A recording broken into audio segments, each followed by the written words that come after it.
If you're getting your home ready for viewings, a few simple changes can make a big difference. I'm going to talk you through what to focus on to make your home look the best for the viewings. It doesn't always have to cost you a fortune, but a few simple changes can make a real difference. First impressions really do count. Some research has said that a buyer will decide if they want to buy that property within 15 seconds. So curb appeal and first impressions really do count. Think what it'd be like if you drove up to your own property. You do it every day, but think of it as a buyer. Look at what it would look like.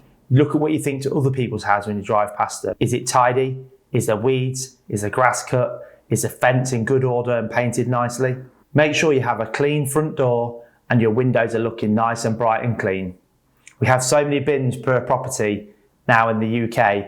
Make sure your bins are out of sight, stored away neatly. Make sure your property looks loved and cared for. One of the biggest things that puts people off from buying your home is clutter. You do have to live in it still while it's on the market, so you can't get rid of everything, but things that you don't use day to day that aren't essential, move into a garage or another storage area while you sell your home. Two areas they say that most buyers are attracted to is the kitchen and the bathroom. So make sure we deep clean both these areas, and especially in your kitchen, make sure you declutter that worktop. In your bathroom, make sure your toiletries are neat, or even better, tidied away. Make sure the toys are tidied and put away out of sight. And finally, make sure the garden is tidy, grass cut and ready for viewings.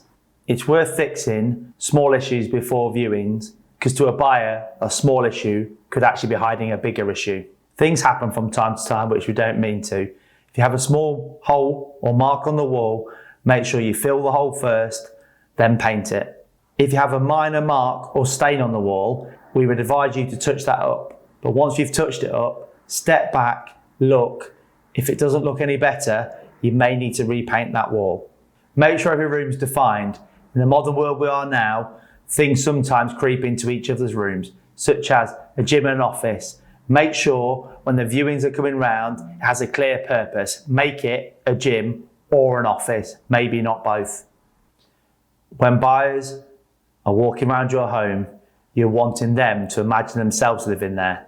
So here's some tips to do that. As I've said before, it's important that you still live there while your property's on the market, but maybe fewer family photos wouldn't go amiss, and even taking down the kids' artwork. Subtle things can influence a buyer, such as making sure it's nice, light and airy, and maybe even get yourself some cheap white bedding.